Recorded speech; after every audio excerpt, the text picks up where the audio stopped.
No, like, yeah. Come on, man.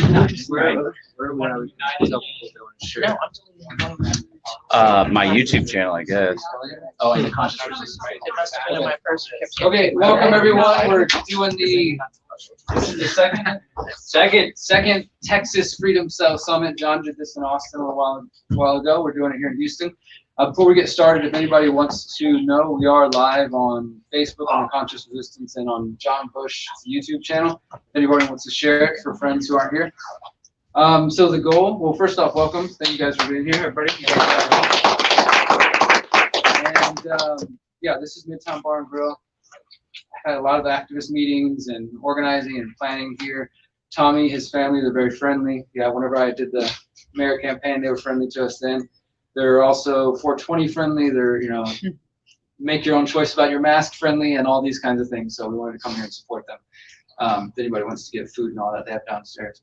So we're here though tonight to try to have I would say it's a new introduction to Freedom Cells here in Houston. I've been doing Freedom Cells meetings since 2016 after John introduced me to the idea, and working with different people in that process and using it for activism and community gardening and all kinds of different areas. And I've seen it ebb and flow just like anything. A lot of interest at some points, less interest at some points.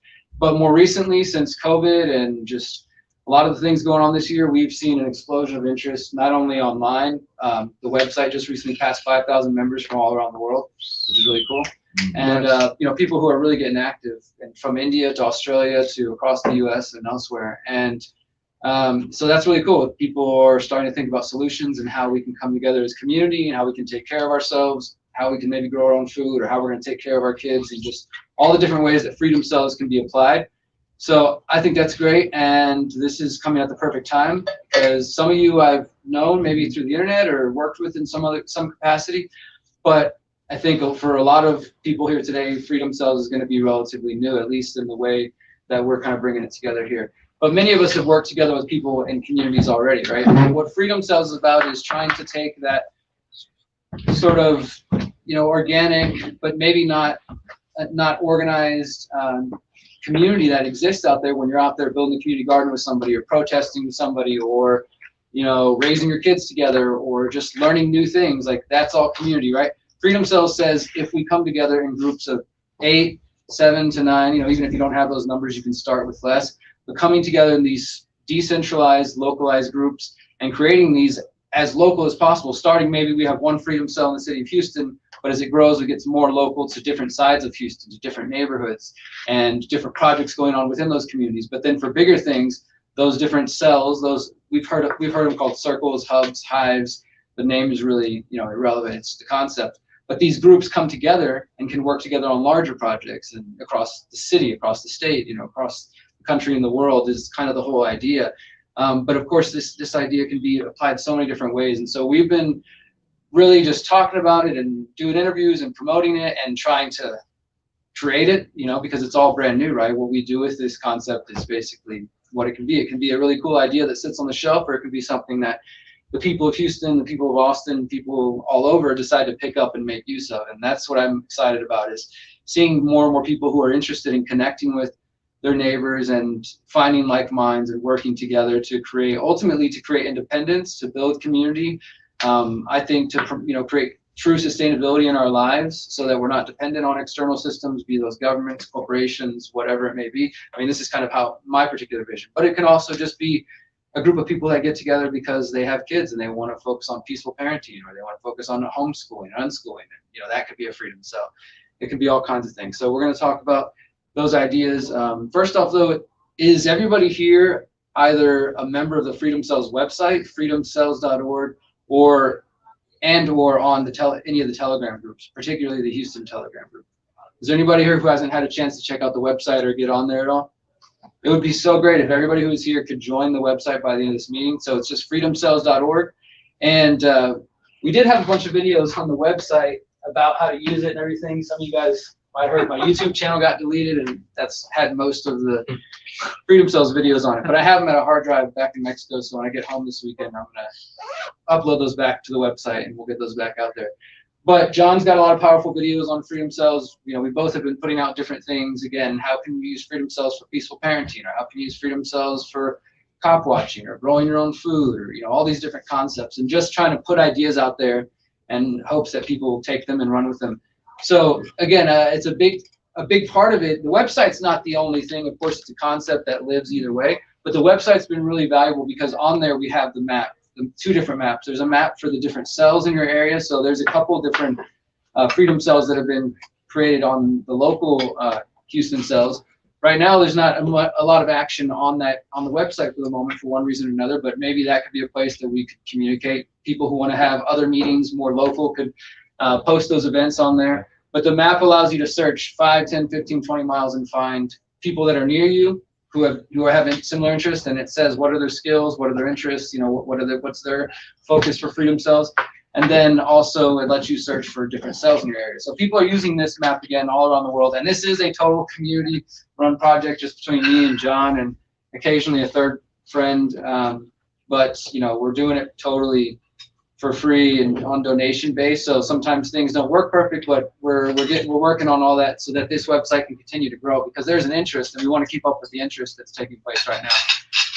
But yeah, so we have that website, but there's also more and more people active on Telegram groups. So we recently linked those to the Freedom Cells website. When you join, you'll see a tab that says cells, and there's a drop down that says Telegram cells. And we're basically just linking up these different people, I mean, from like Scandinavia to, we get emails from people all over the world. If anybody's interested in moving to Portugal, there's a farm waiting for people to go work. Contacted by a lady, actually, they emailed back. They're kind of a little bit annoyed. They're like, "Do you not take me serious? I'm trying to give away lands here." So whoever's ready to go to Portugal, there's a project waiting. But yeah, we're getting emails from people all over who are like, "Hey, I'm in this area. I'm looking for people, or I have this to offer people in Texas and of course around Houston." So yeah, the website is there, and the Telegram groups are there as a way, of course, for us just to kind of organize. The goal of Freedom Cells is real world face-to-face interaction, right? So the website isn't like another social network like Facebook. It's specifically meant to be used to connect with people. And we're just trying to encourage people to check it at least once a week. Sometimes people join, and when they join, there's nobody in their area yet. There's no cells created. I encourage people to be the one to create the cell then. But they get a little discouraged because there's nobody here yet. And so by creating a cell, for example, that helps other people coming after you connect with you. And also checking on it once a week or so, because we're just continuously growing. I think there'll be more and more people signing up as time goes on. So yeah, and then the other thing is we just talked about the YouTube videos being deleted with the censorship and stuff. One of the things we've been talking about doing in Morelia in Mexico, because I want to grow this concept there too, is starting to print out flyers as well, and just putting up flyers. So if anybody's ever feeling artistic and just wants to put up flyers that promote, like, hey, looking for community, looking, to grow your own, whatever ideas you want to put, check out the Freedom Cell Network and website. We can just leave those up different places, hand those to people in your communities. This is an idea that has to grow organically like that, and so as I said earlier, more and more people looking to focus on solutions, they're going to be open to these ideas. And it's all about how you explain the concept as well, because to some people, it might sound more like a militia if it's focused on like how to use firearms or something like that. For other people, it could sound more like a gardening club if it's 8 people just building gardens together, but it's the same concept, right?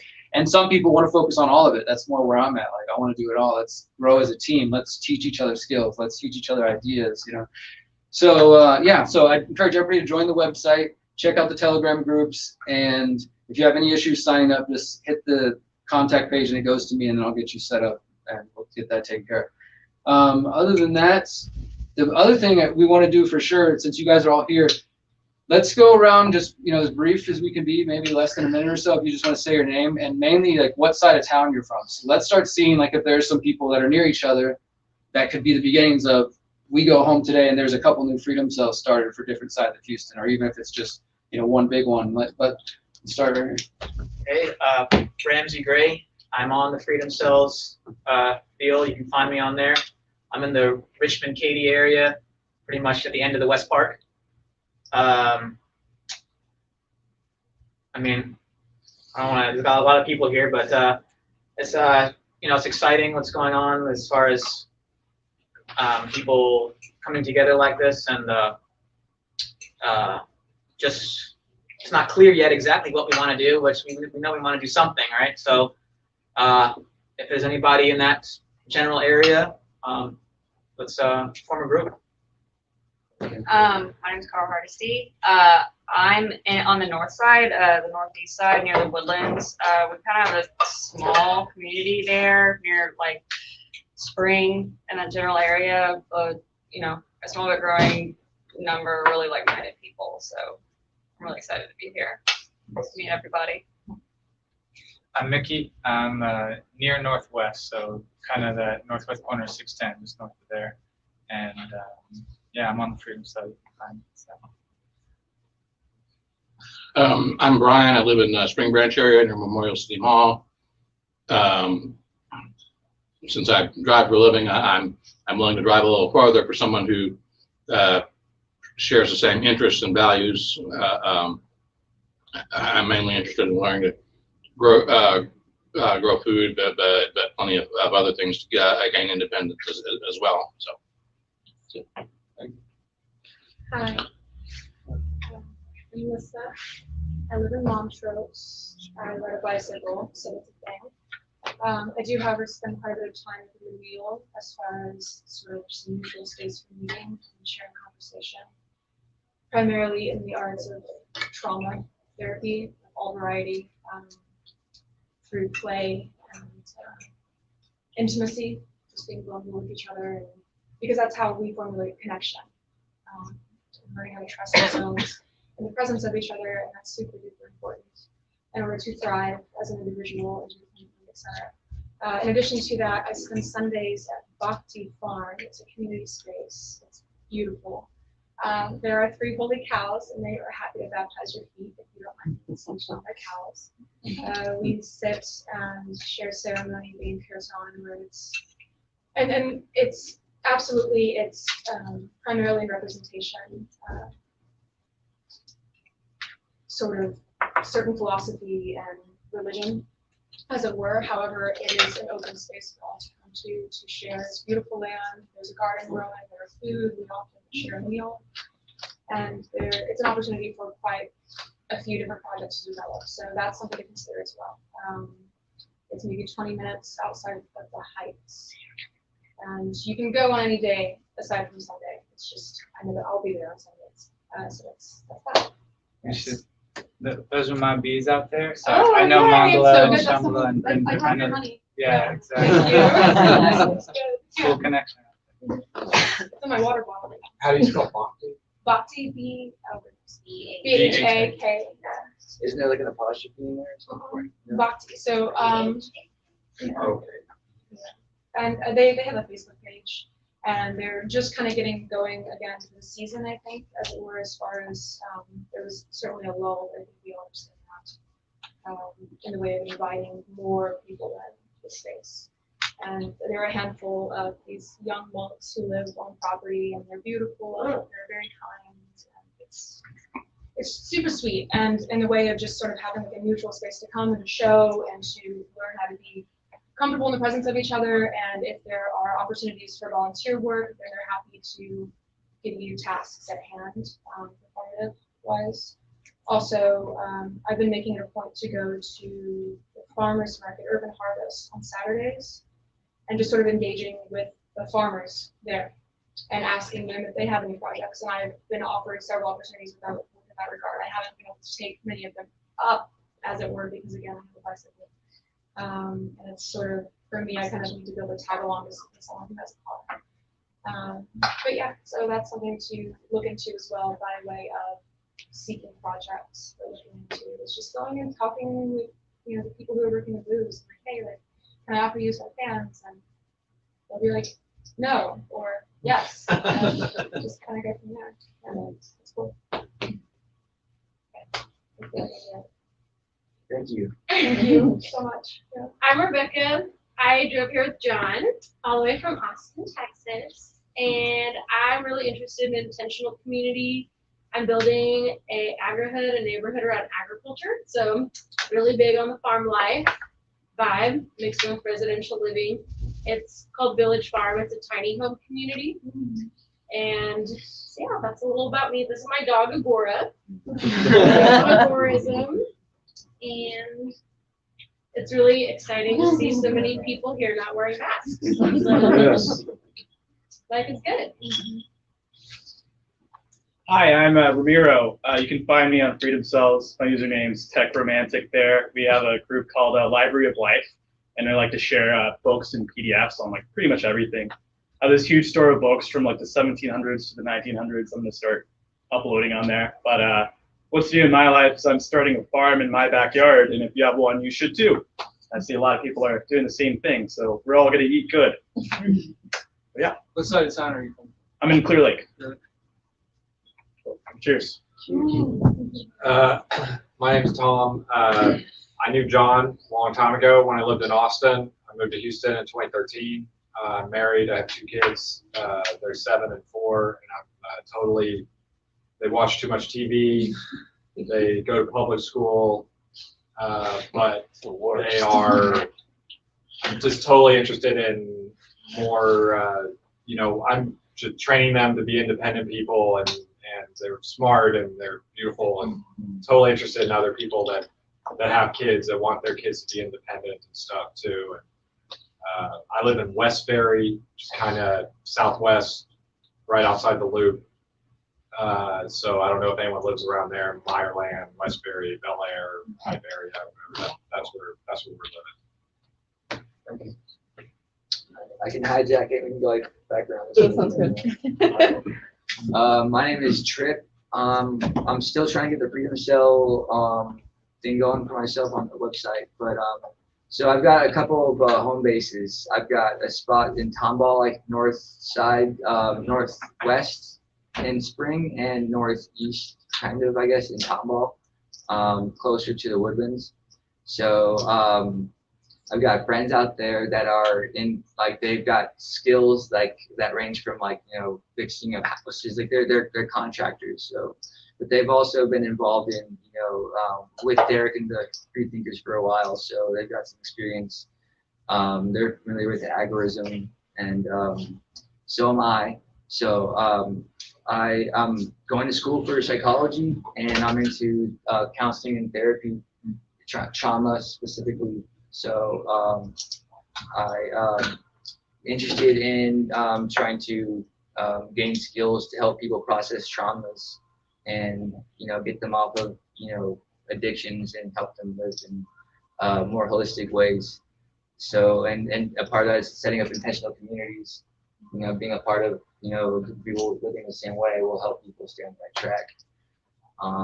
But yeah, so I'm into networking and getting people connected. So if we can, network, if you guys have someone interest, we can do that. My name's Megan, and this is my husband Felipe. We're in Missouri City. I'm a musician by trade, and he's a visual artist.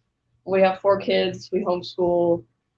We do composting. He works for a composting company. So I think we've had our big pipe dream to move to New Zealand, and that looks. Well, it looks just like that. Yeah. That's what it looks like. Hysterical, right?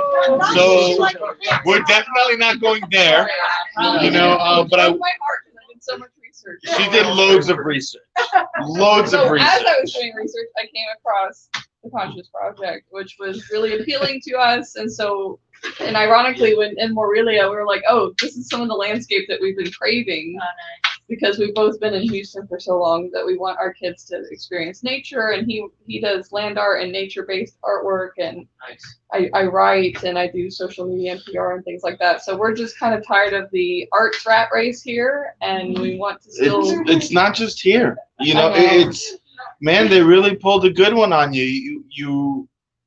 You create a system, multiple systems that all function together are created to where a whole plethora of even the people that would typically be ousted first by governments, which are your intellectuals, your artists. I mean, look at what happened with Ai Weiwei. I mean, he was literally gone for 3 months because the Chinese government did not like the fact that he wanted people to retaliate against them.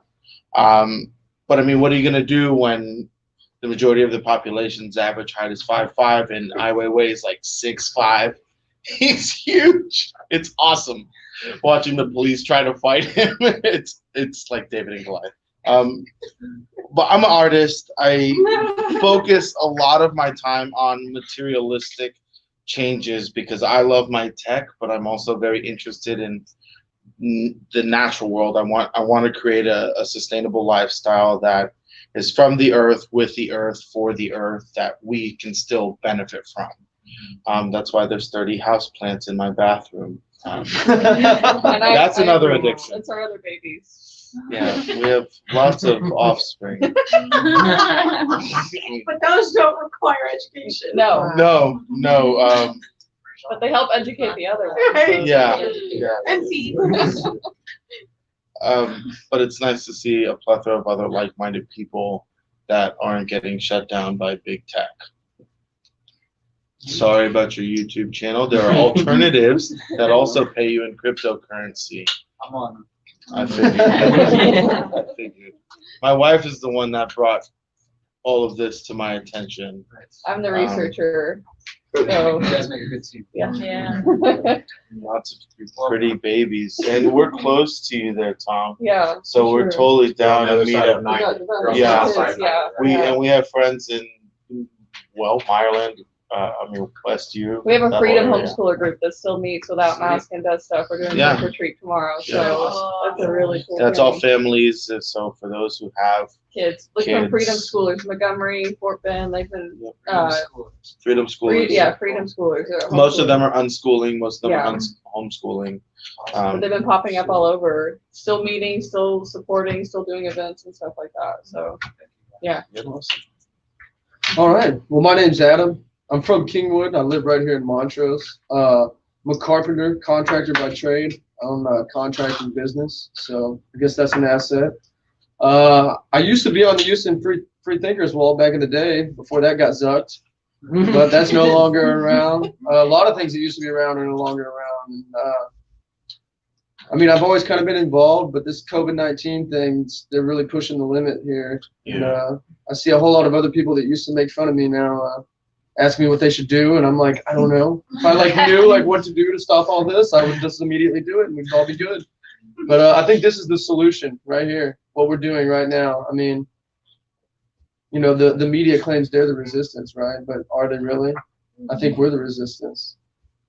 I mean, all I know is I'm not taking any vaccines, and I don't see any of you guys in here. One of you, you don't seem to be too fond of masks, and neither do I. So it's nice to meet everybody. You want to go back to the back table? Yeah, I'm Angel. I recently relocated back to Houston from San Diego at the beginning of this month. I live about 5 minutes from here right now. I'm an attorney by trade. Don't hold that against me. I think it may come in use once he's assassinated. Yes, ma'am. Yes. Yep. My friend Pia is actually an organizer of Shakti at the Bhakti. Okay. So, wonderful festival event that they had done for 2 years before COVID. But I'm just excited to get involved. I think if there ever was a time for something like this, now is definitely the time to bring some unity in this world of division. So, looking forward to working with you guys. Awesome. I'm Paula. Hey, I'm a Paula. mask-wearing grandma. I'm Paula. Welcome. I live on the west side, but I lived in the Woodlands, and I lived near Memorial City. I'm originally from New Orleans, but have been Houstonian for a long time. Anyway, I'm here just out of interest and curiosity, and I feel like I grew up in a freedom cell, in another world, in another generation. The concept, I think the whole idea of community and unity is really a big theme in my life, although I've never been involved in a freedom cell formally. But anyway, it's interesting to see who's here tonight and to hear the different backgrounds of people and to hear more about what's going on in Houston. Thank you for being here. And I wear my mask. Do you have anybody else back there? Hi, good day, everybody. My name is Jesse Collins. I'm a local Houstonian. I live in Sharpstown, Greater. It's like kind of Braeburn Acres. It's a house that my grandmother built back in '63 before the Sharpstown scandal. It's actually just over an acre lot inside of Beltway 8. We do have a garden in the back that I built several years ago. One of my old roommates that was there when we were building the garden has moved to Hawaii. My brother has about 3 to 5 acres on the Big Island. They were just up in Montana helping his family, but they're coming back into town. We recently had I don't know if anyone's heard of it, it's a family constellation that we hosted at our house because they haven't been able to do it with all the COVID stuff going on, and we graciously invited them to have it at our place. It's kind of like a therapy deal where you act out, and it's you have like a group of people, and then you ask for people to represent the people in your family, and you kind of work out situations, like big leaps of progress that we're having. So, Yeah. I got married a few years ago. My wife is actually from Russia. She really likes the city life. So I mean, we've got kind of family property halfway between here and San Antonio as well. So I've got kind of one foot in the city, one foot in the country. I call my place kind of country in the city. So I've been watching, James Corbett. This is actually how I saw Derek, and I was like, wow, another guy from Houston. This is awesome. So I've been following that for over a decade or so. First time I met Derek in person was over at Axelrad when we were running. And so it's glad to meet you in person. I'm too surprised at some of the shadiness going on, but at least exposure and whatnot. So I voted for you then, but I'm not looking at you. Thanks, brother. So thanks for anything I can do to help or give assistance. I'm a mechanical engineer by school in my trade. Sweet. What's up, Johnny? Hey, you just introduce yourself, who you are, what side of town you are from. Hi guys, I'm Donnie. We're doing to introduce you. I'm just walking out of the meeting. Mainly where you're from and what whatever you think about Freedom Cells. What side of town you're from? We live in the east end of Houston, like Second Ward, and we have a kind of a community house space called House of J, where we have a garden and space for events and things like that. We usually do music, but haven't been doing that much lately. But yeah, we're just interested in staying afloat through these crazy times and finding ways to do that without centralized government. That's my beautiful girlfriend, Alberta. She lives with me. Hi, I'm Daryl Pierre, and I live 290 inside Beltway 8. I consider temporarily. At some point, I'll probably shoot back into the inner loop. And I'm interested in healthcare, taking back the care of the body, to taking back control of healthcare, and also any manner of bringing light into where we are first locally. My name is Shireen, and I live on the west side of town, like Energy Corridor area, and I think we're close to each other, it seems like. And I'm here because I want to connect with like-minded people, and I want to learn ways how to unplug from the matrix, as they would say, as much as possible. I work a 9 to 5. I'm married and I have a 2-year-old, and I want to help build the kind of future that I want him to live in. So, I'm Miriam, Derek's partner. We recently moved to Mexico, and we actually are making our way back tonight. And yeah, the plan is to build a community out there and just help other people around, as close or as far, build their community and find people and stuff like that too. I am totally into permaculture right now and learning permaculture and getting my hands on the dirt and herbalism as well. So yeah, just taking ownership of your own health and things like that as well, which has been really cool and neat to see and learn about. And yeah, making friendships and connecting with as many people as possible. So I'm stoked that you guys all made it. It's a pretty big group. It's cool to meet you guys. Hi, I'm Karen. I'm a native Houstonian. I'm a massage therapist. I've known Derek since Standing Rock. I was part of the mayoral campaign fun run. I am the crazy one that went with him to Mexico. First time I ever been there as a native Houstonian. In 2 months, I saw my health totally change. My PTSD went down. My anxiety and panic went down. I breathe better. I sleep better. I feel better. I've read a book for the first time in 6 years. I'm having dreams for the first time in 10 years. Amazing what a lack of 5G and chemtrail spraying does for you. But anyway, I love it, and I'm trying to leave at 1. I'm probably going to leave early because I've still got a lot of packing to do, which is why I look like hell because I've been at it all day. I'm excited about Morelia, but I did start, I had the first 2 meetings for the Houston Freedom Cells here. I chose this place because I was familiar with it because of the run. So you'll see me occasionally in the Houston cell, but it's only because I started it.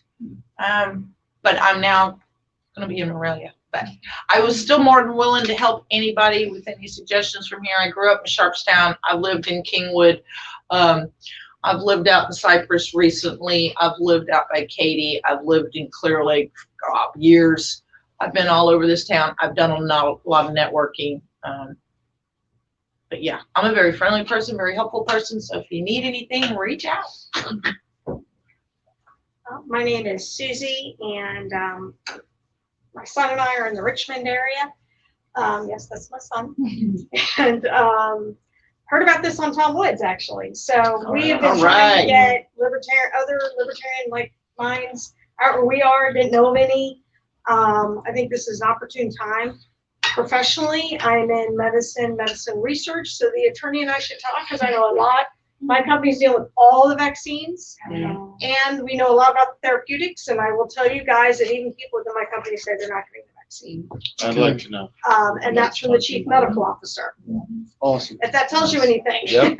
I also, I owned my own company, so I understand marketing and business development. Those are my skills. I can't grow anything. It all dies in my hands. So all y'all agriculturalists. We can help you with that. I No suck, worries. all right? But I can answer anything. I research, I read every study, and I get it all. So I can tell you, oh, do this, and that. But I can't grow anything to save my life.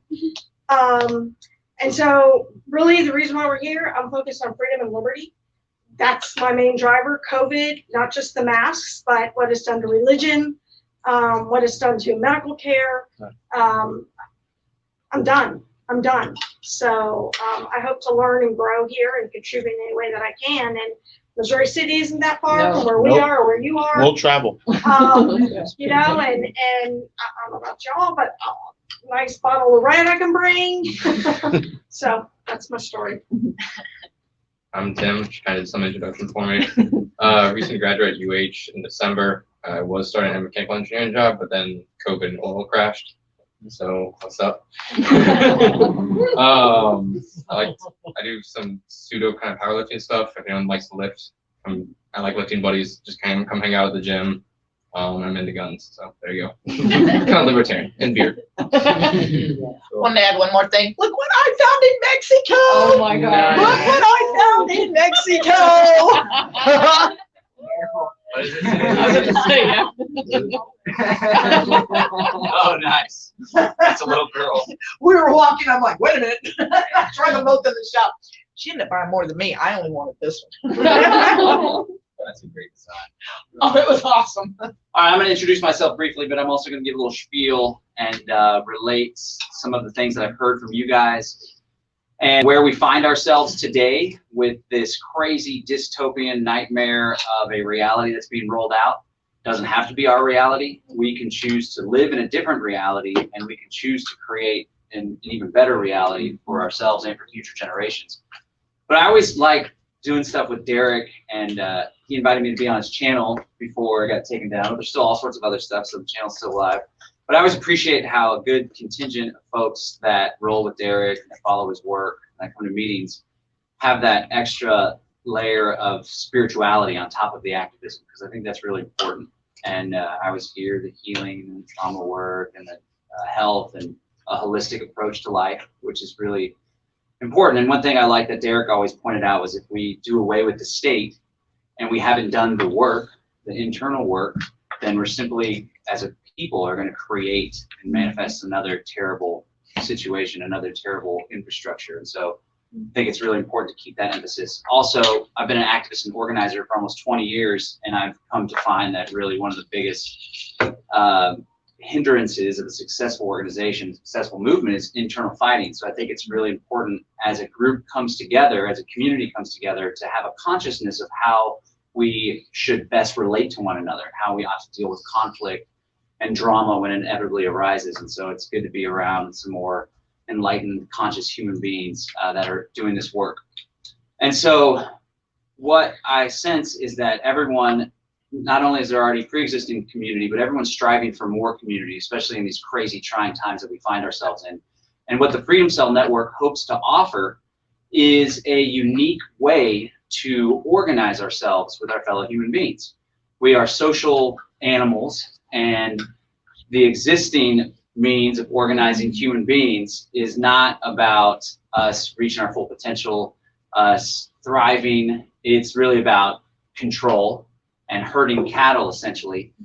And one of the really scary things that we see coming down the pike with the Great Reset, this World Economic Forum marketing campaign, really, that's essentially the New World Order 2.0, Agenda 21, Agenda 2030, we see the technology that's now being rolled out and the investments from the tax-exempt foundations, whereby they are working actively now as we speak to create a scenario where every single human being is tracked, controlled entirely. We already have this light with the Social Security number and with the NSA and with the filing taxes and employment and health records, but it's going to be kicked into a high gear. And with the technocracy that's being rolled out, which is essentially ruled by experts and ruled by algorithms, ruled by technocrats, what the powers that be, or the powers that wish they were, hope to accomplish is an environment where they can compel obedience by withholding privileges like going to the grocery store or flying in an airplane or getting on public transportation. It's one of the reasons why Agenda 21 wants to do away with the private automobile, because when you're driving in a car, you know, you're free, you can hit the road and go wherever you want. So there's not checkpoints, but it's all public transportation and you don't have your COVID pass, immunity passport, green light, and you're not gonna be able to get on a public bus to go visit your family or whatever. So what I want to convey is that one of the benefits of the Freedom Cell Network is there's kind of this duality where I believe we ought to organize in this fashion as a defensive posture so that inevitably as the technocracy rises, whether Trump's in office or Biden's in office, this is going to continue to accelerate.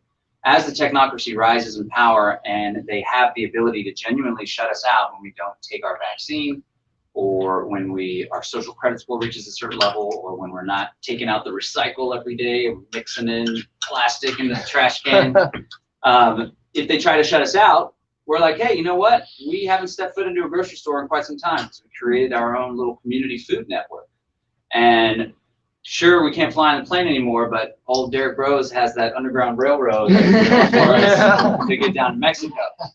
But more important than the defensive posture, which is extremely important, is that proactively, this is how we ought to be living as human beings anyway, in a manner that honors our inherent sovereignty, our inherent freedom, in a manner that isn't a top-down hierarchical control paradigm where one group of people that's in power implements their values and policies over everyone else. And I hope that as the technocracy continues to expand in the masses, we're the remnant in this room, by the way. There's this awesome essay by Albert J. Knott called Isaiah's Job.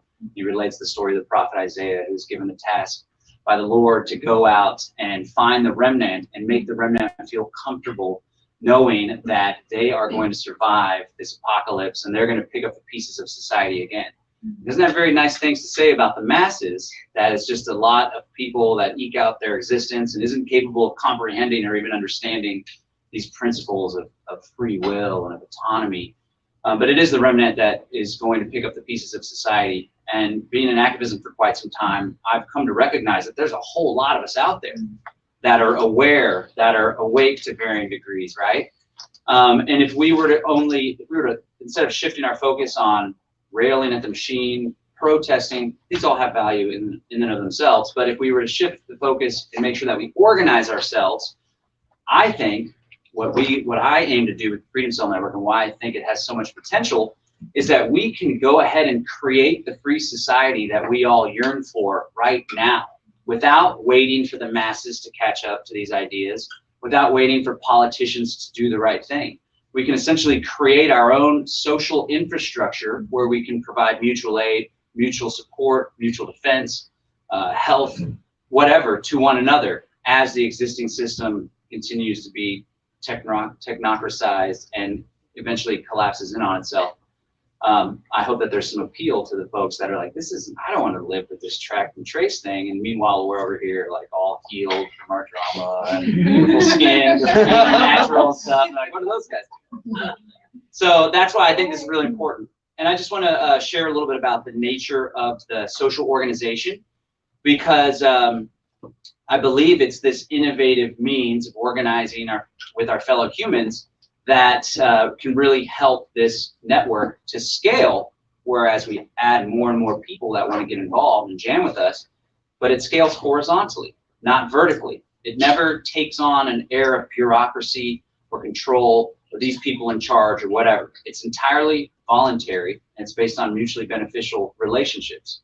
And so essentially how it works, Derek alluded to it earlier. If you guys have been involved, you perhaps know the structure, but I just want to explain how it works. I often worry that I lose people because it gets kind of technical, but really just go with me. So the core of the Freedom Cell Network is the inner cadre group. This is approximately 8 people that are your closest friends, confidants, family, the people that you jam with, the people that you keep in contact with, the people that you know and trust. We chose the number 8 based on the work of this guy named John David Garcia, who was like a visionary, a scientist, a thinker. And it was popularized in the liberty movement by a guy named Bob Podolsky. And he found that in order to create the most optimal situation for creativity, that was his highest ethic, creativity. One of mine is freedom, right, and liberty, but creativity and freedom and choice go hand in hand with creativity. He found that 8 people is the optimal number for creativity and for coming up with ideas and getting things done. The fewer you have, the less ideas there are, the less people there are to implement those ideas. The more people you have, like 15 or so, it becomes bureaucratic. Not everyone's on the same page. So we found through scientific inquiry that 8 people is the optimal number. So we're piggybacking on that. But again, it doesn't have to be 8, it could be 7, it could be 9. In fact, it could be whatever the hell you want. It's an open source idea, so take it and run with it. And there's variations in the ideas that we all learn from one another. And so you have this inner cadre group. You get together, you come up with a encrypted communication channel or a Telegram group, and you start working together on common goals. And as the group went around, there's a variety of different goals. Opting out of the system, getting more free parenting, permaculture, health, avoiding the vaccine, opting out of the technocracy, right? And the cool thing is your group and those people that you're close with, you guys can take on whatever goals you want. Some of the common goals that a lot of people start with center around preparedness, because shit's hitting the fan. We got this election thing coming up. All these crazy people that are about to bug out to Mexico. Yeah. So be jealous now. It's awesome down there. It's beautiful. Some of the goals that we encourage are for people to come together and start working to have food storage, preferably 3 months, although that's a lofty goal. I used to encourage 2 weeks, then COVID happened. It's like, we need a little bit more. The shit's really escalated and accelerated. So a few months worth of food storage, and the group can chip in on group buys to get bulk discounts, right? Another important thing is to have a communication channel, maybe do regular meetings once a month, twice a month, once every week, whatever works for you guys. And then some of that's controversial at times, but I think it's important for people to have firearms and to know how to use them safely and proficiently in defense of themselves, their family, and their community. If people aren't into that, if people don't want to, they want to do more of a satyagraha, like nonviolent resistance thing, that's fine. Again, everyone can pick and choose what it is that their goals are. Or at least do a self-defense class. If you don't want, if you're not interested in firearms, do something. Yeah, because guns aren't always appropriate. So kicking the balls might be a little better. Or an uppercut. And then to have a bug out plan. And it sounds like there's a lot of talk and a lot of action on that front in this community as well. It doesn't mean that the 8 people have to go to the same place, but they each hold each other accountable and make sure that there is a plan. Or maybe one of the 8 has 5 acres on the outskirts of town and that's where their place is. Or their uncle has a ranch in South Texas or whatever. So those are just 4 goals that are good goals to start with. But the goals could take on other things, like with parenting and homeschooling. We just started a group. It's called So You Want to Take Your Kids Out of Government School. It's a Telegram group and a Facebook group. It's supposed to be like a support group where people can come and get advice and strategies on homeschooling, unschooling, private school options and stuff. But parents could come together and set the goals where we want to get together once a week with all of the kids. And we can get each other's back with babysitting. So the couple or whatever can go out and have a date. Or we want to pull our kids out of government school, but we can't afford private school, but we can all pull our resources to buy a common curriculum, or we can even pull our resources to hire a tutor that teaches all the kids or whatever. So you can come up with those goals. There can be a spiritual healing from trauma group or goals where it's like, we want to meet once a month, we want to do yoga, we want to be accountability partners, we want to hold space for one another as we go through this difficult exploration of whatever trauma that we are working to heal. It could be a whole wide variety of things, and that's a beautiful thing. So really where the magic comes in is you have your group of 8, it's called an intercadre group. Well, then you link up with other intercadre groups. So there's already been a little connection, cross-talk. Those could be an intercadre group. That could be regionally, based on geographic proximity, or it could be based on interests, and folks talking about spirituality, some folks talking about parenting. Then before you know it, you have around 8 groups of 8.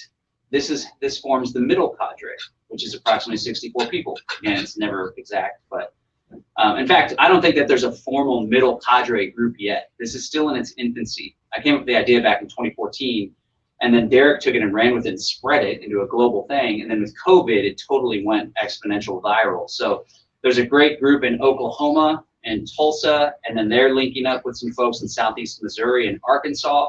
There's a really strong couple groups in Dallas-Fort Worth. We have a group in Austin. You guys have a group, and we'll have more groups after this meeting. And what we can do from there is link up the groups in the state of Texas to form a larger thing.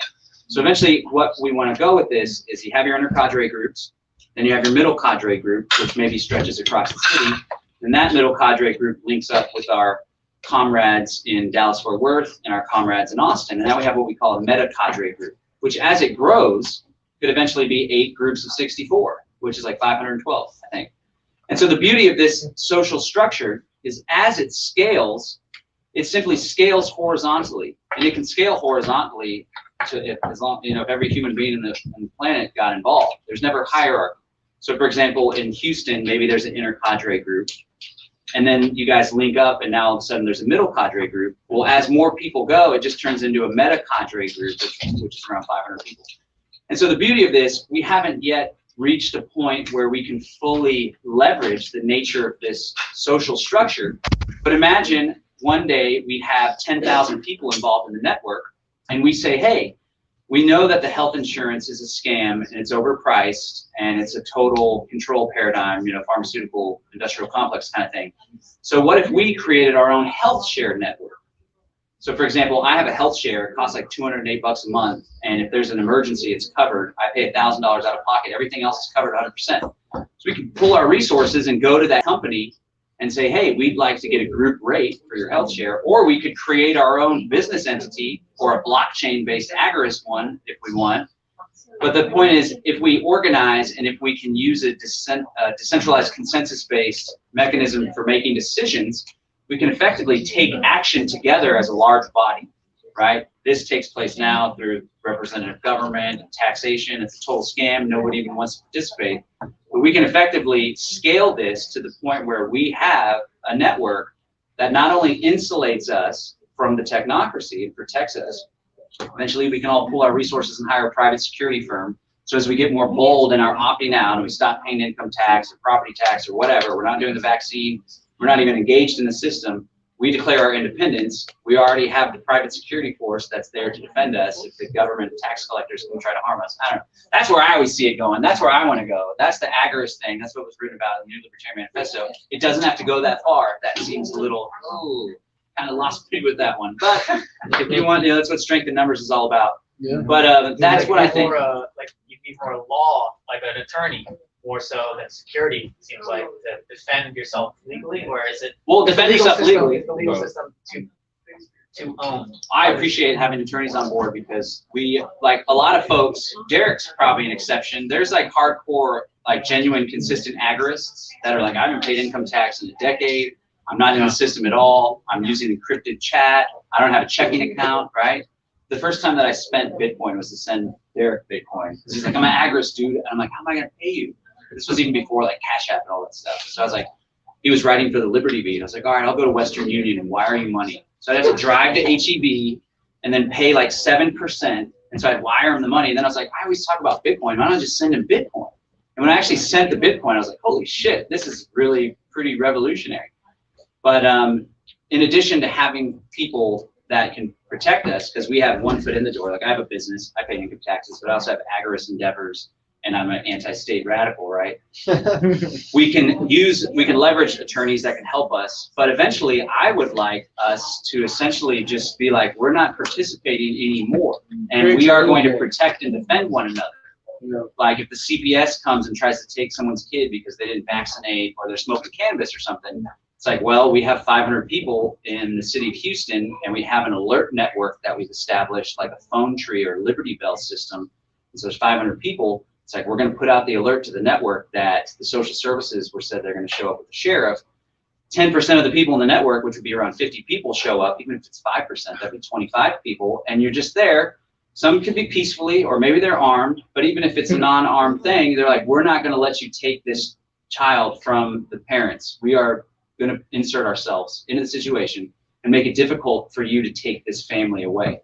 That's the kind of stuff I'm talking about. But again, it doesn't have to go there. Hey, but that may sound crazy to a lot of you guys, but during this whole COVID thing, there was a lot of militia groups going around, and if a business owner called them and said, hey, I want to open my business, I want you to prevent the cops, the state, from getting violent with me.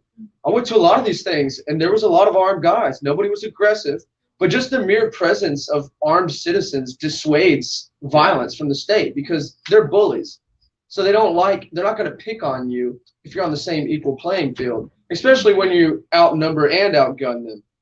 You know, and you don't want it to get to that point, but that's what the Second Amendment is for. Yeah. The Second Amendment is the only thing more important is the First Amendment, is to speak your mind. And that's why the founders put it as number 2, because they knew that once they told you that you couldn't no longer speak your mind, that you'll need something else to let them know how you feel. Yeah. I mean, it's a serious situation, but that's what it comes down to. I also want to add that, because I do think, like I was saying earlier, freedom cells can be your local growing food, 7 to 8 people growing food together. Beekeeping, it can be that, and it also can be, practicing firearms. It can be self-defense. It can be all that. But 100%, the Freedom Cell Network is not about advocating violence in any way. And I think that's clear to everybody. But the reason I reiterate that is because you guys, see the reports recently of them arresting people for various accusations of attempting to do this or that, and the government is known to entrap people who just have loose lips and sometimes have no real ill intentions, but just like to talk big and things like that. So we just make that clear. Not to say that anybody here is saying that, but we just want to always make it clear, especially because John and I ended up on a Fusion Center report about freedom cells that was put together by the Austin Regional Fusion Center, specifically talking about how to organize freedom cells, FYI.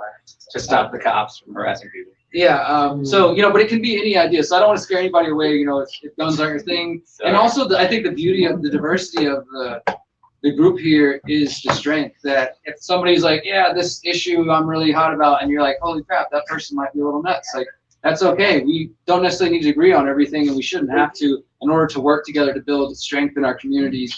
And I think the reason Freedom Cells for me is so important that it's local is because we can have friends that are doing awesome things in Austin or, Germany or wherever else in the world. That's the beauty of the internet. But if things do continue in a not very friendly way towards freedom, privacy, and all the things that we love, then there's going to be strength in numbers. And if you are surrounded by a bunch of people who are just indoctrinated with whatever the system says, and you don't have any of that, that community, then things are going to be a lot more difficult. And like John was saying earlier, I mean, I write about this stuff for a living. Like the technocracy is becoming more and more every day. These people have plans for biosensors and injectable stuff related to the vaccines. Like none of that's conspiracy theory. And Bill Gates. You're gonna have to make choices about smart ghost. You have to make choices about do you want to be in the position to have to say yes to certain things, whether it's vaccines or something on your skin or whatever, just to work to provide for your family, or do you want to be able to create independence with the other like-minded people so that we have more options? That to me is like why it's so important right now. So yeah, I just want to emphasize that even if we don't agree on everything and different topics that get brought up, there's so much more importance right now in us collaborating than focusing on our differences.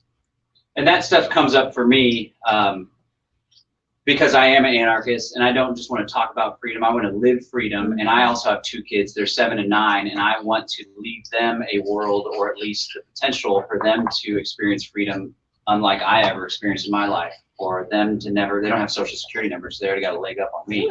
But for them to never have to enter into that system. People are like, well, how are they going to have checking accounts? And before I even knew about Bitcoin, I was like, well, one of these days we're going to come up with this way that we can exchange value without the government. And then a couple of years later, it's like, wow, Bitcoin, it's already here. I thought it would take longer. I still got another 9 years. But they're already doing entrepreneurship. But I'm trying to, like, I've been studying, especially lately, the Great Reset thing really has me, like, obsessed, like I used to be back in the day, studying the North American Union and stuff. And I want to study their playbook so we can anticipate what moves we need to make in order to insulate ourselves from what's coming down the pike.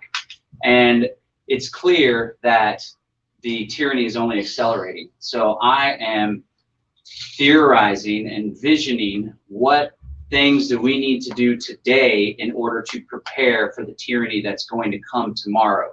And the strength and numbers aspect of that and the defensive aspect of that, I think is absolutely critical. Because when you speculate on this as an anti-state guy, like, obviously the utopian dream is that the state goes away. But the state's not going to go away. There's a lot of people that love the state. There's a lot of people that don't want the freedom that we desire. State's going to continue to exist. So what we do and what the Freedom Cell Network offers is a way for us to still exist within this geographic space that has a incorporated city of Houston or the county of Harris or the state of Texas. But we have found ourselves pulling our resources together to spring up intentional communities on the outskirts of town. Or those of us that still live in the neighborhood or the condo or the apartment, we're linked up together so we can get each other's back. And we navigate the inside-outside game of existing in a prison planet, being a sovereign human being, right? Harry Brown said, how to be free in an unfree world. That's what I'm really interested in. And I think the Freedom Cell Network has a whole lot to offer, helping us to achieve that. That's my little spiel. Cool. All right, everybody give it up for John. John and Rebecca did drive down from Austin just to be here with us tonight. And like he said earlier, he's the one who introduced me to the concept, like back in 2015 or so. So it's really beautiful to see after yammering about it for so long, people are ready to listen now. Thanks, COVID. Like, holy shit, we gotta do something. And Tom Woods. And Tom Woods, yeah. So I'm gonna share something else that it's just briefly 12 tips that I put together, and this is online if anybody actually wants access to this document. You know, for me, what John's touching on there, the Great Reset and technocracy and stuff, but if these are new concepts to you, please do, check that out when you get home tonight, because COVID and where this is all leading, it's there's bigger plans on the horizon, and a lot of it is pretty much, I would say, unstoppable. Now, not completely, but to the degree of, like, unless all of a sudden all technology just disappears tomorrow, like, we're rolling forward towards the 4th Industrial Revolution, the Internet of Things, and everything being plugged in, and that's just, whether you like it or not, we can opt out of certain things, but it's going to be around us as long as you're in the city and things like that. So I've been putting a lot of time and energy into that in the last year and a half, and I actually released a book, what seemed like, more than a year ago, but back in late January 31st is when it came out. And it is free to download if anybody's interested, because it specifically talks about freedom cells and a lot of the stuff that we have here talking about tonight, but in writing. And it's called How to Opt Out of the Technocratic State. And because I saw that this stuff was coming, didn't know, of course, about COVID. Things have moved a lot faster. I figured this was like, all right, this will give us, we have the next decade to figure this thing out. And then a couple weeks later, I start hearing about COVID. But this list, these 12 tips are in the book, and so I just want to share these with you, because these might be helpful for those who are, we're talking about starting new groups, and what I would like today for the outcome today, so that we have something moving forward, is different people said which side of town they were coming on.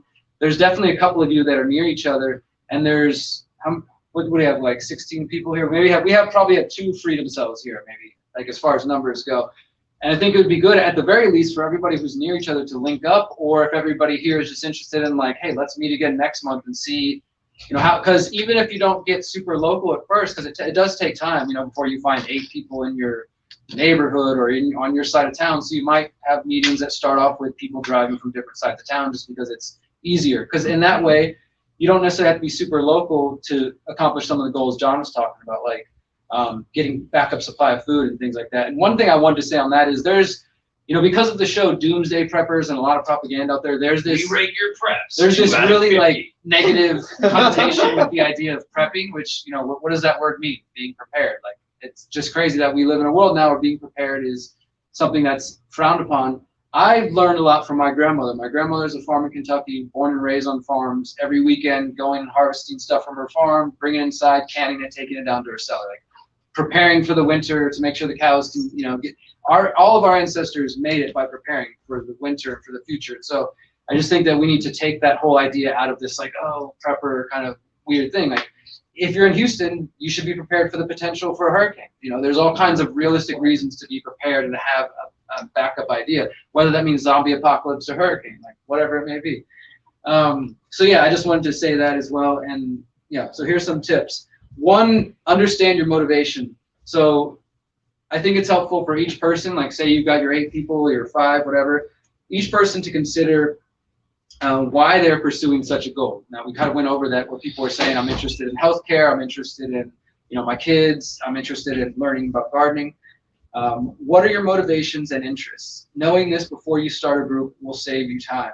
Obviously, if you get together with your first attempt at 8 people and you realize you don't have any of the same interests, then maybe that group's not going to continue on, or maybe a couple of people will kind of end up forming a cell and some go this way, right? So getting to know each other, make sure there's common interest and goals. So what else drives you? What are the goals that are driving you to come here tonight, for example? Identifying potential candidates. Are they mentally, physically, spiritually sound for your goals? And again, this is part of the getting to know each other process. And that's the whole goal of using the website or coming to these meetings, is connecting, meeting other like minds. Okay, well, I heard this person mention permaculture. I'm going to go say something to them and see if we can get connected. Discussing common things. What are the driving forces bringing the group together as a whole? So not just on individuals, but what can we do larger projects? For our group, when we started doing this in 2016, we had like getting backup supply of food, having an emergency bag. We definitely were all using like different like security culture. For example, we had our Freedom Cell meeting, everybody left their phones in the other room, not because we were talking about anything illegal or anything like that, but just as a practice of having that level of privacy and being aware that these devices are always recording everything you're saying, right? And just, we had process for like, hey, we communicate on our Telegram chat about our next meetup, but we don't talk about what we're actually going to communicate about until we're there in person with each other, and our phones are put away just because we want to have that level of privacy. And again, even if you don't feel like you're doing anything that anybody would care about, to me, it's about establishing that practice, getting used to regaining our privacy that in a lot of ways we've just sort of handed it over. Identifying strengths and weakness, taking an honest look at the strengths and weaknesses of each individual and as the group as a whole. So maybe somebody is the architect in the group, right? You're going to build something, we're probably going to lean on them. But since it is a decentralized thing, there's no one person that's the leader or anything like that. Maybe somebody takes a leadership role in certain projects because that's their strength, and they show everybody else whatever they can to offer. For me, the whole beauty of the horizontal structure that John was detailing is that the knowledge and the power is diffused amongst the group. It's not just one single person. And I think that's important. So say, for example, your Freedom Cell, like, hey, let's all make sure we can do CPR. In case something ever happens, we know that everybody here can do that. It's not just you. And then he decides he has to leave or move, and none of us know how to do that skill anymore. We just, that skill just left our group, as opposed to bringing in more skills and making sure that knowledge. Now, there's going to be some people that might be their strength, but we can all maybe get a basic understanding of different areas. And so that's going to add to each of our strengths and our group as a whole. And this one I think is really important. Evaluating the desired level of freedom versus security. And in my book, I call this like the freedom formula, being able to see like, hey, what is the level of freedom you want? I want to be able to eat good, healthy, pesticide-free every day. I don't want to be forced to take vaccines. Like, whatever your thing, that's your desired level of freedom that you want to exist. I want to, not be molested when I go to the airport or travel. I don't want to have to show papers to go grocery shopping, whatever it may be. And what are you willing to do to get that? I think that really determines what you'll actually do, right? There's a formula in there. This is what you want, and this is what you're willing to do. Well, that's going to be your actual experience of freedom. Every individual may have a different desired level of freedom. As such, they will have different aims and acceptability of risks. When it comes to technocracy, this is especially important to remember. How free do you want to be? How much privacy do you want to keep? What will you do to attain such a goal? So knowing those things within your group, I think, can be helpful. Setting short-term and long-term goals. What can your cell accomplish in 3 months, 6 months, a year? Set goals as a group and hold each other accountable. That's how you're going to move forward and not just end up having like a really cool group that can get together and bitch about the state of the world but doesn't accomplish anything. You know, actually setting goals. And that's good to get together to have that community. That's what most of us are really seeking out. But if we're trying to move forward, then having goals and accomplishing them. Ongoing group education and communication. Oh wait, before that, so setting short-term, long-term goals.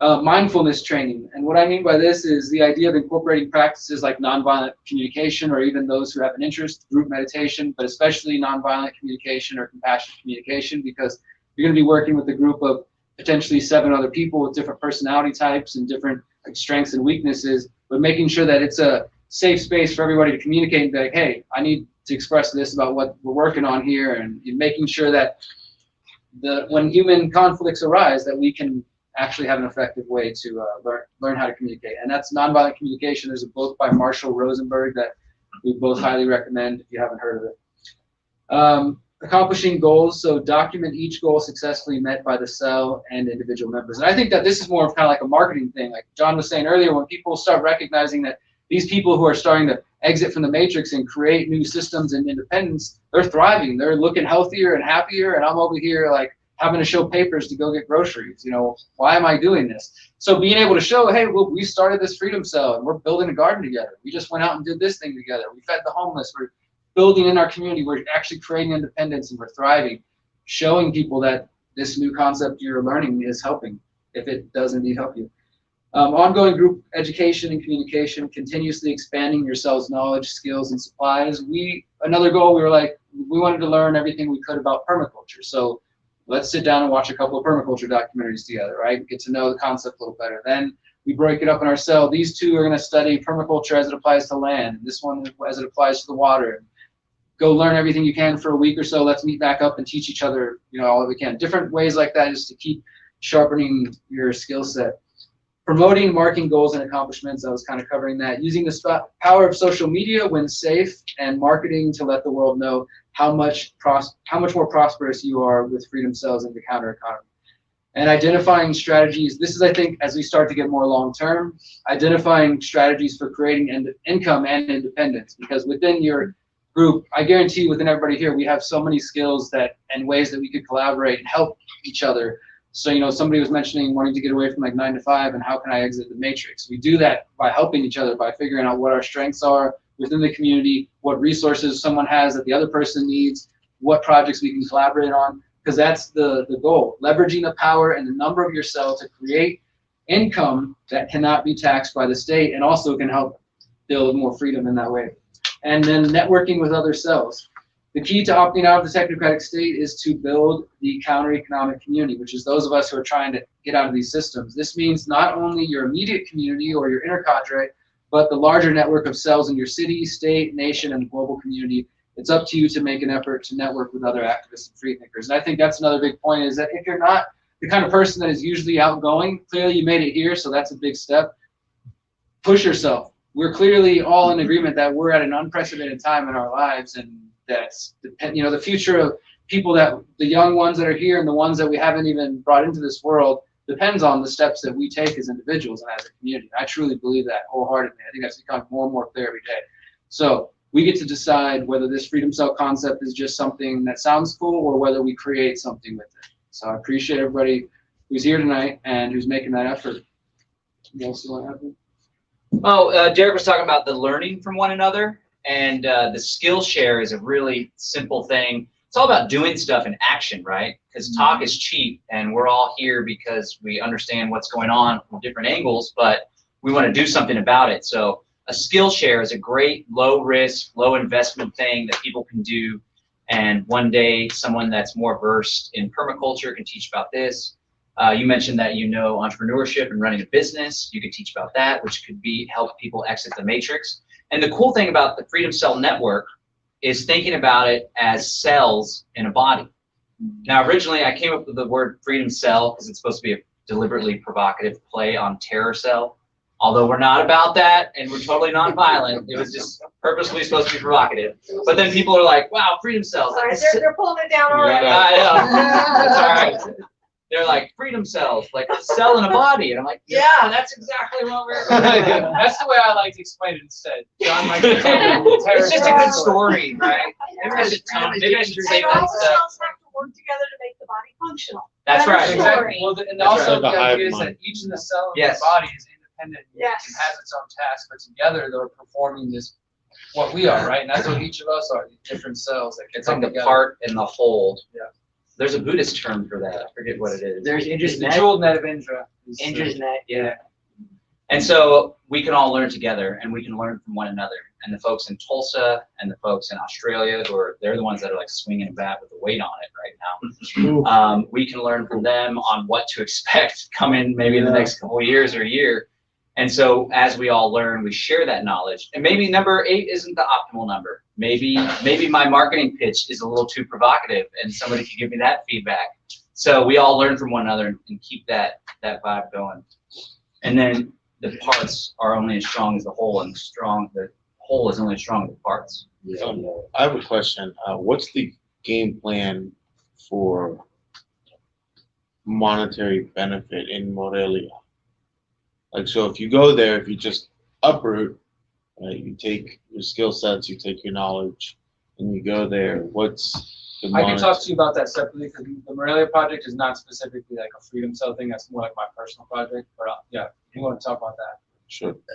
Are there any like you said that there's that one project or that one like person in Portugal or something? You said that he's like ready for us to come over and join this project. Are there any other projects like closer to where you guys are in Morelia that's like ready to go?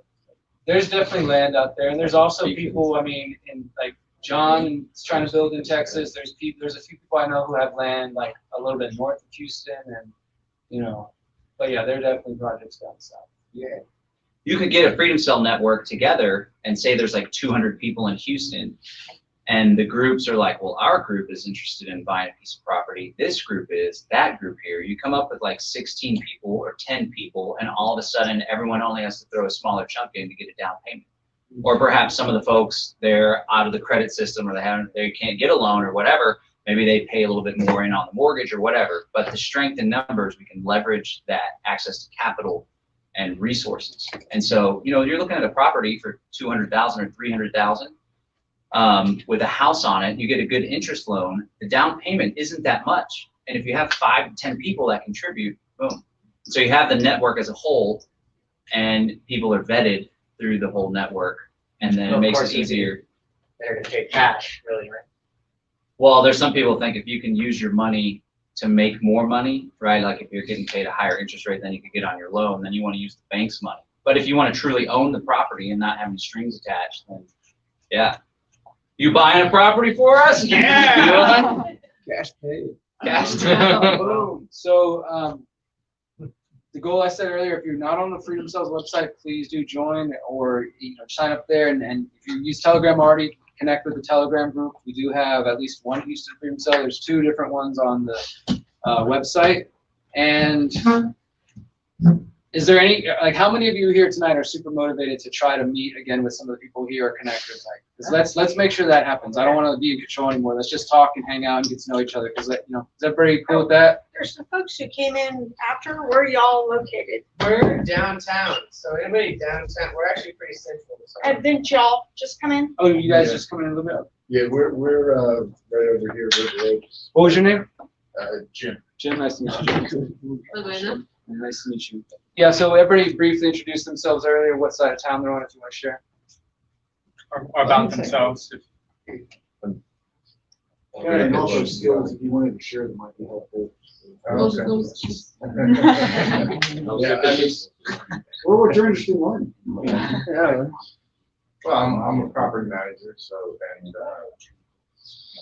so I manage skills, and my wife does real estate as well. So buying a land is a great idea. That's There you actually go. what I used to like. Let's get together and buy something, and then we, go have food or whatever farming.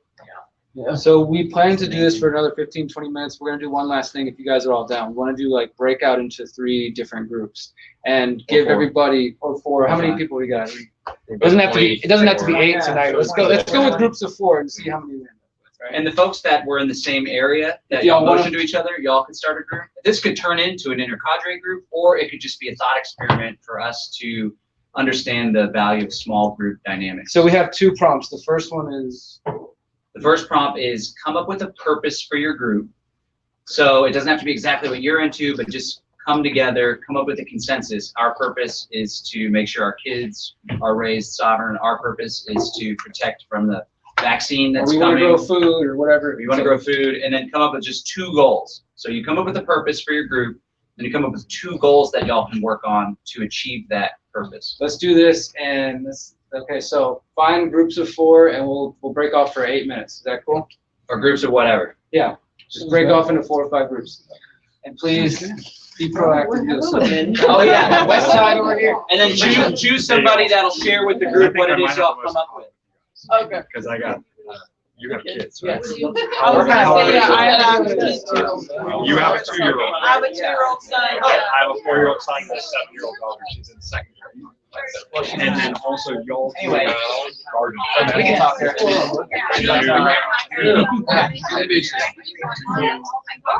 think to me, food is just like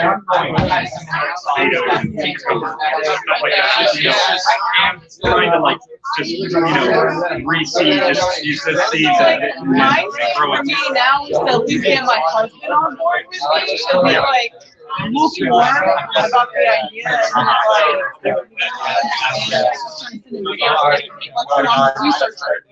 I'm the one who does all the studying, all the reading, all the information. What part of town are you living in? West Houston. Oh, you said the energy corridor. Yeah, energy Yeah, corridor. my mom lives out here. Yeah, like. But I don't actually drive. I mean, hello, I'm Estonian. Yeah, it doesn't.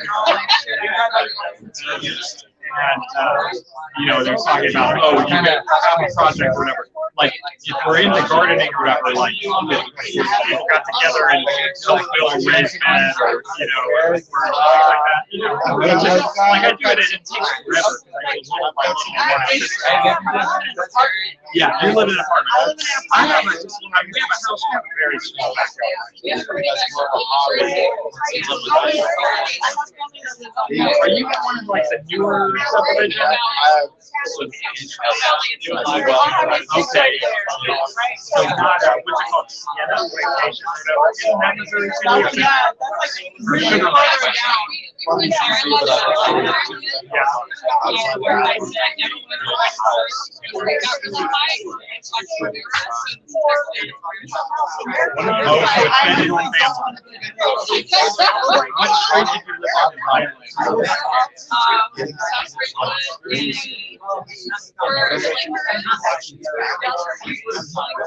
Oh, is that a Jewish, but like Bracewood and Chimney Rock?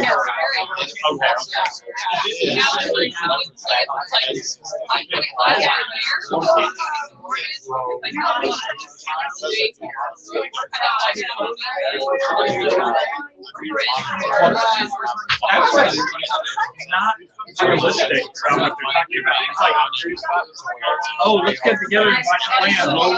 Okay, so you're using down payment, so therefore you should pay interest. And then even, oh, no, let's just buy it outright. But you have to pay the property. Like, we're paying a mortgage. If you rent, you know, you're still paying the owner's mortgage. Pretty much that. But if you have to have some freedom, I mean. Yeah, because. I mean, if we go all the way to. You're just in a 1-year lease. Right. No one's gonna know anything. Really. No, I love it. No, it's only, we bought a house a year ago. So it's finally like, I'm like, I want to settle down so my kids have like, you know, they're not moving around too much. And they have a few years.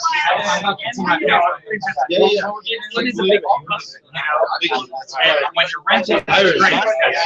Yeah, if things are bad next year, you can move somewhere else. But would you guys have a garden? It's Maybe pretty y'all chilly, can teach me so something. Not now. We Would you grow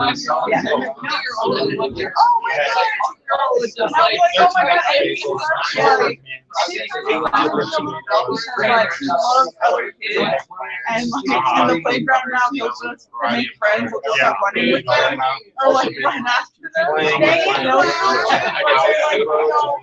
I don't know how that plan is gonna be, you know, I mean, they think, I bet that's the ironic thing.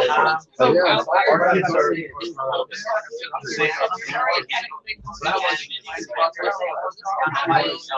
and that's something I feel like working on my life. Oh my goodness.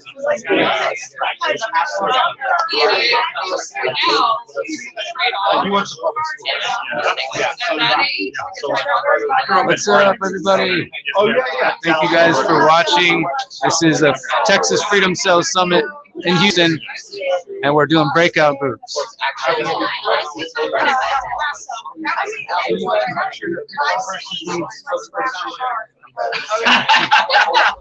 We're not gonna actually come. What is he wants us to have a manifesto? I don't know. So you're doing this.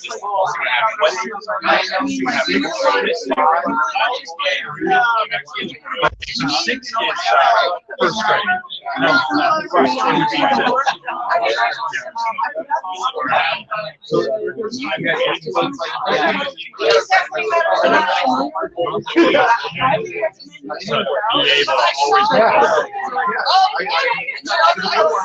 Oh, okay, yeah, so like vegetarians, we thought like I wanted to look for my son's like my goal is to bring back as much knowledge. So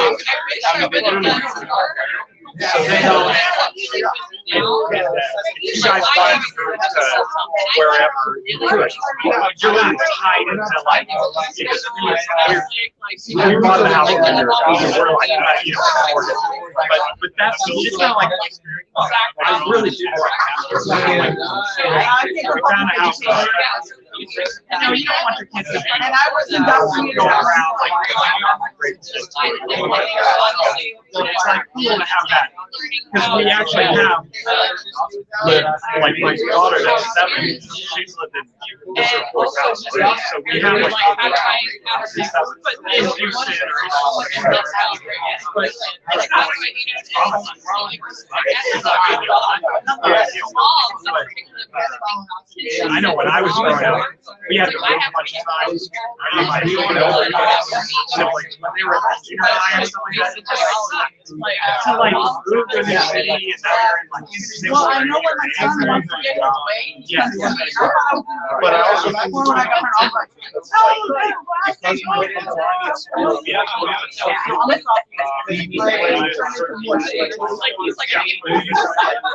right. Like the hard when you have an 8-year-old and a 6-year-old and 4-year-old playing together, they learn from each other, and that 8-year-old learns from each other. It's so stupid that all 6-year-olds are all studying.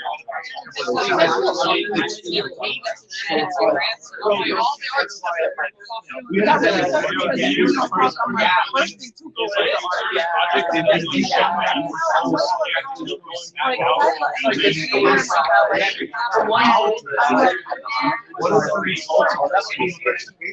Yeah, like I mean, even like our grades are small, so you guys look very like West Marion, Little Bend, Parker Elementary, and it's violent.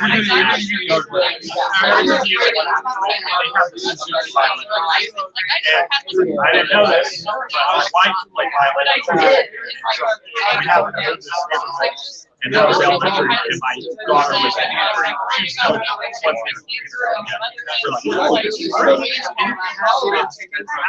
have to say, All right, you guys. You guys about ready to come back and share? All right,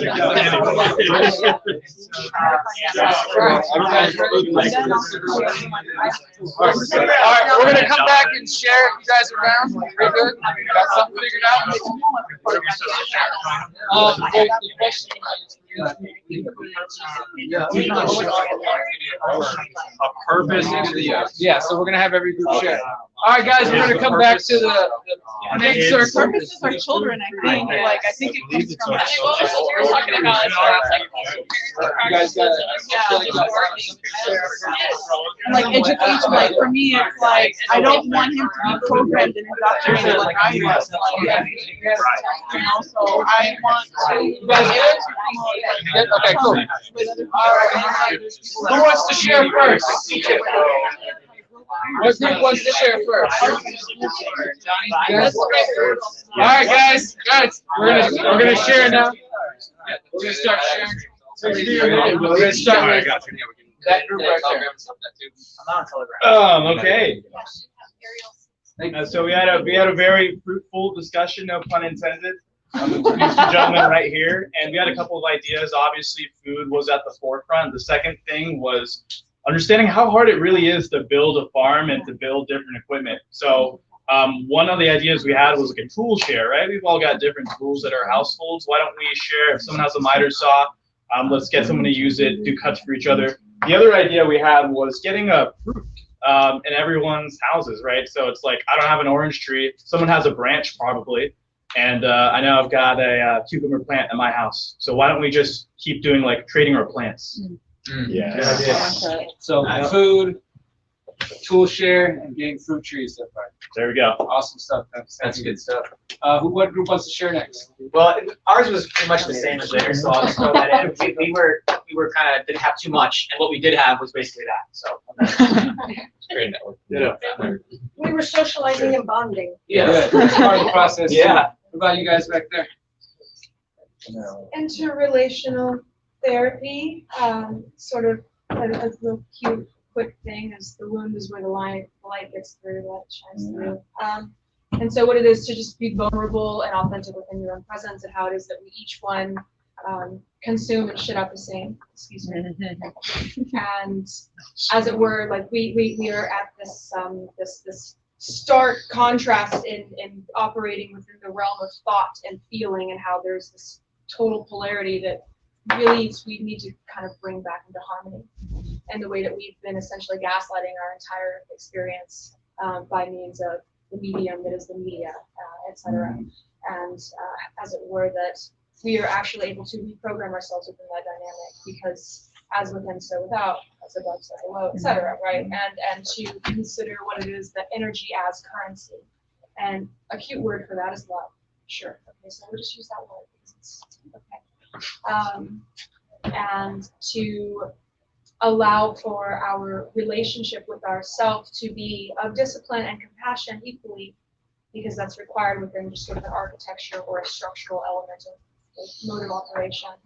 And in doing that with ourselves, and also holding space for ourselves and in presence in the company of those who we are able to learn how to earn and to build trust with. Maybe, yes, you're innocent until proven guilty. At the same time, it's important that we actually practice that engagement of earning trust and building trust and giving other opportunities to show up or not, and experience whatever comes as a result of that, be it either in the form of thought or feeling, and sort of the action that we take based on our thought and feeling. Are we being creative with our energy? Are we being miscreative?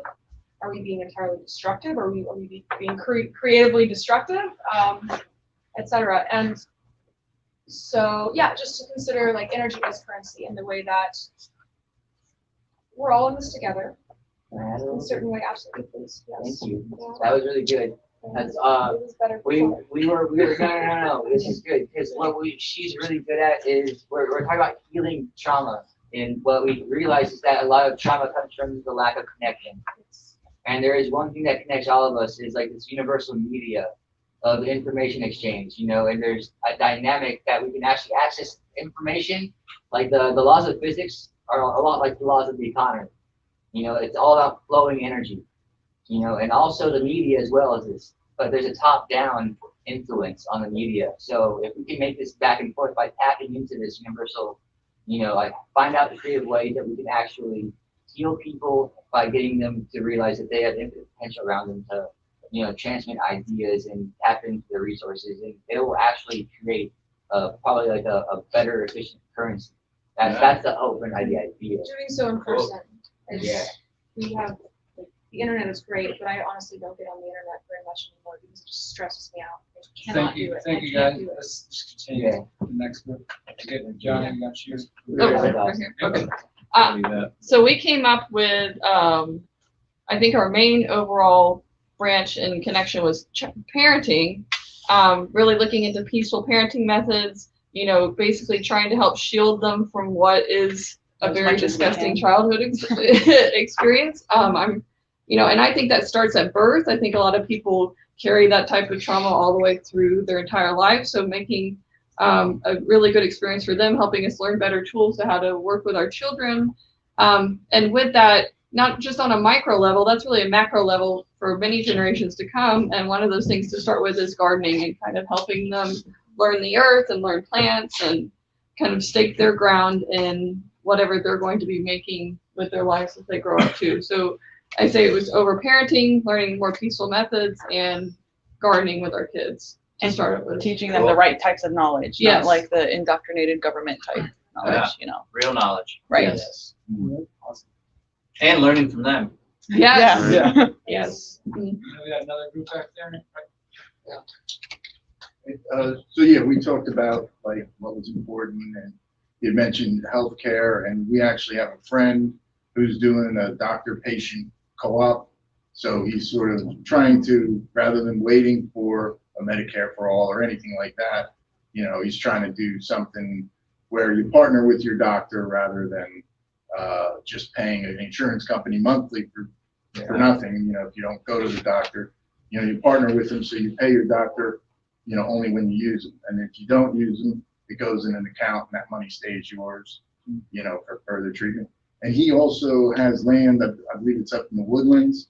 It's north, but he does have some acreage, and he was thinking of maybe starting a farming to sort of supplement the insurance, So, Nice. Thank you, guys. One thing that I kind of took away from hearing all these amazing ideas is that in a free society, in our free society that we already have, we're not building, it's here right now, this is our free society, the things that we're going to do and engage in and put our energy towards and our resources and our money and our time are going to be things that are of value to us. In addition to like reprogramming and deprogramming and healing, just doing what humans do in community. And with the state, there's like all this time and resources extracted for war, right? Or like the Agenda 21 puts desired growth, and we put the public transportation so it enriches this area where our friend has land, the crony stuff. It's like all the resources are used for stuff that the people don't even really want. And whenever we start organizing in this fashion, we can utilize our collective abilities and talents to do some cool shit that benefits us, and we can already go ahead and do that. All these ideas, the tool share, that can start tomorrow or next week, right? And the parents, please stay together and learn from one another and support one another. A lot of great ideas were shared, and they're all low-hanging fruit that we can accomplish now and keep growing. And it was just beautiful to hear all those things. They're very perfect things that we need as humans. Good stuff. Absolutely. Thank you guys for doing that. And that's pretty much, I think, everything we had to cover. Just want to, again, invite everybody to join the website, the Telegram groups, and go home with somebody news, number, contact. Go, you kind of came up with an idea with just in those small freedom cells. If y'all want to decide to meet or just as a larger group, please set that. I am going back to Mexico, but I know there are plenty of people here who want to keep meeting. And Johnny mentioned their place, they do gardening events. And yeah, we want to, our house is called House of J. And what is it on Facebook, maybe? Or on Instagram? It's House of JHTX. House of JHTX on Instagram. But well, we were throwing a lot more events, but I'd be happy to consider it a hub in Houston, a central place for so people who are more on the outskirts to call their own. We got a garden. If you guys want to get involved in different projects, like we're down to build on the house, and we have space and we have room for events. So. Yeah, definitely just shoot us a message. And check into, I know Mickey knows some Yeah, other can I projects. plug for my Yes, please. connection? So so I didn't really get to, but I'm a plantsman. Like I've managed farms and greenhouses, and I've been a beekeeper for a decade, and just everything. I've been, permaculture for a long time. I have a YouTube channel that's called Inwood Eden. It has a lot of content that's kind of like higher level gardening content, more advanced stuff, but also I'm on Instagram, Inwood Eden, and just that I'd be down to share my space. I was excited when I heard about like the free schooling and sort of like the unschooling, homeschooling community kind of stuff, or even for that kind of community. I've brought people out for tours of my garden and teach from my gardens and that kind of stuff. So Inwood Eden, if you want to find me, and you can connect that way.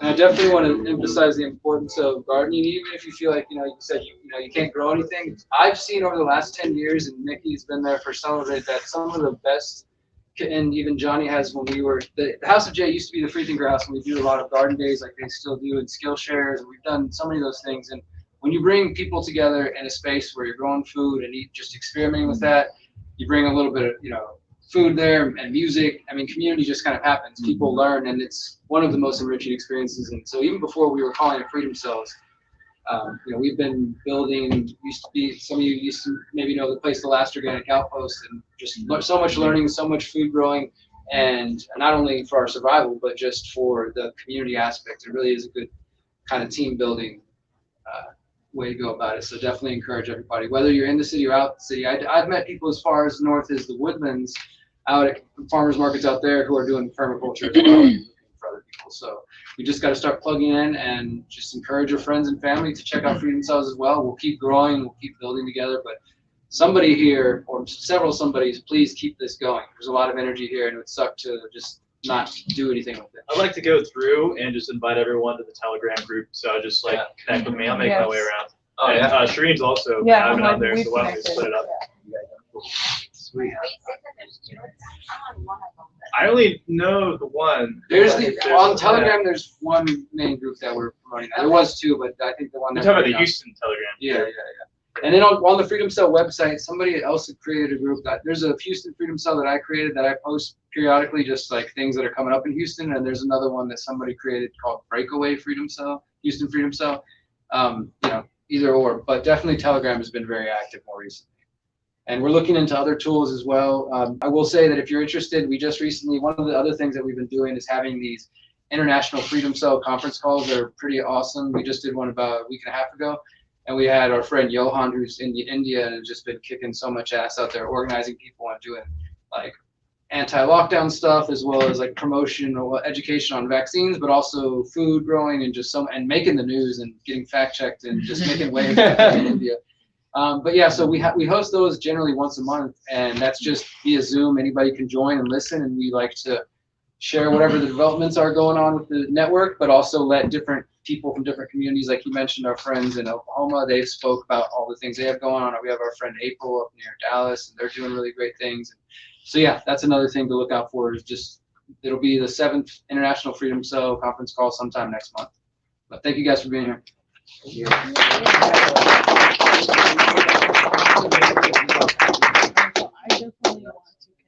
Yeah. Thanks for tuning in, FBI.